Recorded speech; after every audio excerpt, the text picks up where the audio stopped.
Nah teman-teman, 2 TPM on the way, sedikit berjalan kaki ke atas ya, melewati sekitar pintu masuk stasiun MRT Duku Atas Bendi.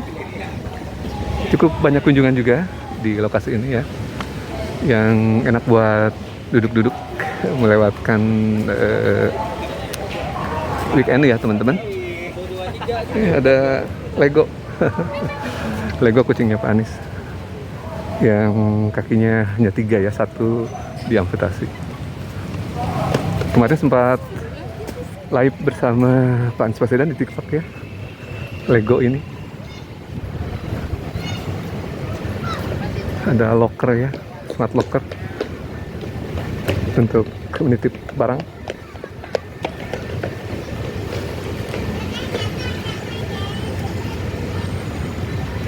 Ada yang misi. Nah, kita menggunakan bus listrik seperti diketahui di era Pak Anies ya. Ada elektrifikasi Transjakarta, dan angka hingga hari ini kalau tidak salah 100 unit bus ya teman-teman, bus listrik yang beroperasi di berbagai rute, terutama rute-rute non BRT ya teman-teman, rute untuk transportasi Transjakarta yang menggunakan halte di sebelah kiri ya teman-teman. Sementara rute-rute BRT sejauh ini belum dilayani oleh elektrifikasi atau bus listrik. Jadi teman-teman yang mau ke sekitar KPU bisa transit di halte Taman Duku Atas ya. Nanti kita menunggu beberapa waktu untuk naik bus Transjakarta non BRT. Jadi tidak terlalu jauh ya, berjalan kaki menuju ke arah Taman Suropati, KPU atau markas Timnas Amin.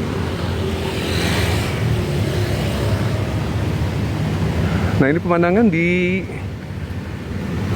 ex situs dari SCBD Citayam Fashion Week di Jalan Tanjung Karang ya teman-teman. Ini Taman Duku Atasnya. Cukup banyak kunjungan sejauh ini dari kaula muda, milenial, dan Gen Z. Dan Gen Z ini merupakan porsi di Pilpres dan Pileg kali ini, merupakan porsi yang cukup dominan ya, selain milenial tentu saja. Makanya semua platform dimasuki ya, dicoba dijajaki, salah satunya oleh Pak Amin, Anies Baswedan Muhaimin Iskandar. Terkait di platform terakhir yang diviralkan adalah di TikTok ya, dan mendapat dukungan dari Anies Bubble, fandom K-pop yang mensupport Pak Anies Baswedan melalui berbagai platform. Ada Videotron, ada food truck, kemudian ada juga situs teman-teman, situs internet atau dalam hal ini haveanis.com yang menjadi support K-popper terhadap paslon 01 dalam kontestasi Pilpres 2024 teman-teman. Jadi porsi Gen Z yang besar tentu saja menjadi bidikan dari para paslon, dan Pak Anies Baswedan justru mendapat dukungan dari K-popper atau fandom K-pop ini, kalangan Gen Z salah satunya, di antara dari paslon lain yang berusaha meminta dukungan, malah justru Pak Anies yang secara sukarela didukung oleh K-popper, dalam hal ini Anies Bubble, dan memberikan dukungan dalam bentuk Videotron, food truck salah satunya, dan situs haveanisday.com yang menceritakan tentang visi misi dan profil Pak Anies Baswedan melalui situs yang unik teman-teman ya. Baik teman-teman, kita masih menunggu Transjakarta yang mengarah ke Jalan Pangeran Diponegoro. Suasana di Jalan MH Tamrin dan Sudirman cukup padat sore ini, di sisa waktu dari weekend di awal Februari 2024.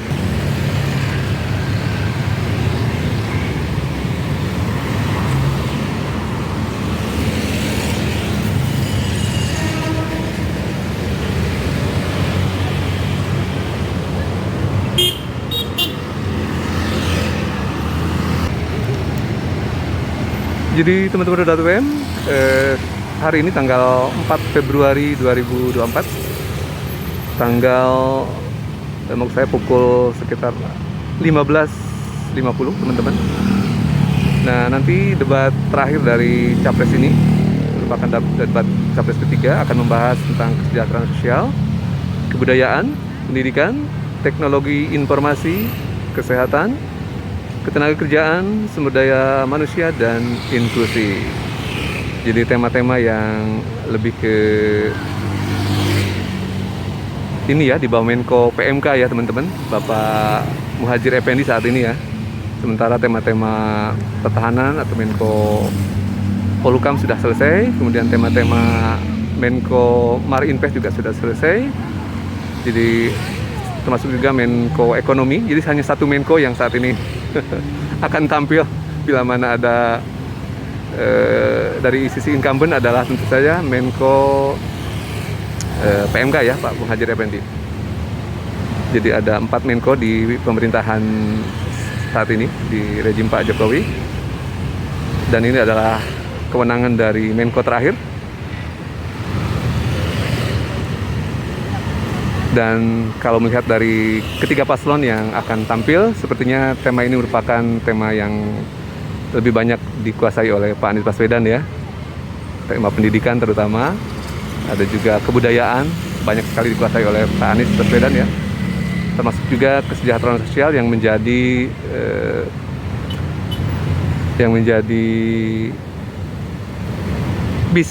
misi utama Pak Anies di pencalonan, yaitu adil makmur untuk semua ya teman-teman. Jadi fokus dari paslon 01 adalah yang berada di porsi Menko terakhir ini ya teman-teman.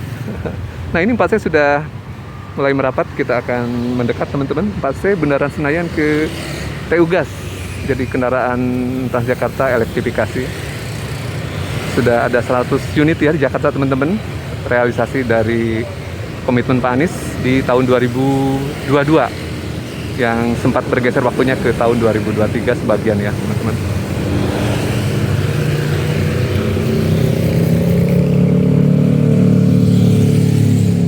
Jenis kendaraannya Skywell, operatornya Damri teman-teman ya.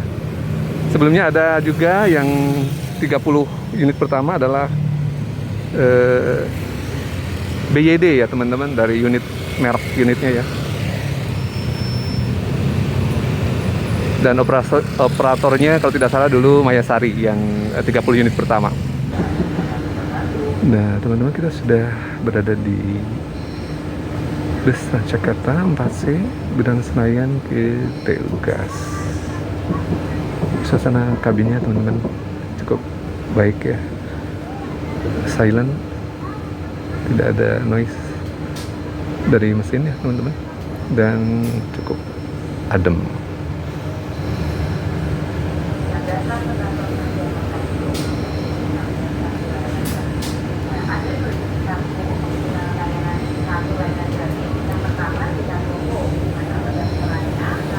Agak macet teman-teman, padat mengarah ke Bundaran Hotel Indonesia. Ada CCTV ya teman-teman, dari sisi belakang mengarah ke depan dan dari depan mengarah ke belakang. Jadi ada dua ya.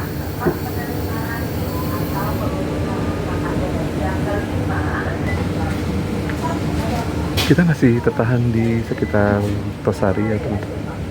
Jadi cukup padat di akhir pekan. Di awal bulan biasanya memang pola belanjanya seperti itu ya teman-teman. Jadi cukup ramai orang yang berkendara menuju ke pusat kota ya teman-teman. Sementara kalau teman-teman ingin berkendara, biasanya yang agak longgar itu adalah minggu ketiga, minggu keempat setiap bulannya teman-teman. Jadi pola belanja sekitar Jabodetabek seperti itu ya. Jadi kalau mereka yang membawa kendaraan itu biasanya ramainya minggu ke-1, minggu kedua di awal bulan ya teman-teman. Sementara minggu ketiga, minggu keempat relatif agak longgar gitu ya. Nah sekarang adalah minggu pertama, jadi Jakarta terlihat padat sekali ya di weekend ini. Nah, kita sudah mau sampai teman-teman ke Taman Suropati di depan kantor Bappenas.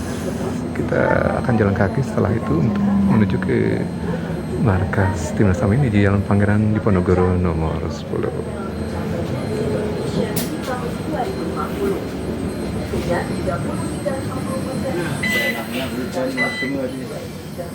Enak-enak. Berdaya besar, Transjakarta berupaya mewujudkan dampak sosial ekonomi yang lebih besar dan melangkah bersama dalam visi menghubungkan kehidupan Jakarta. Ya. Warna merah juga warna merah. Bukan ya betul.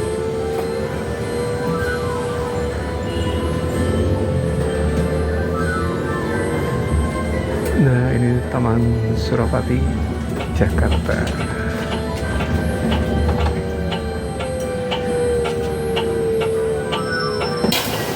Makasih, Pak. Belum tap out. Ada bu?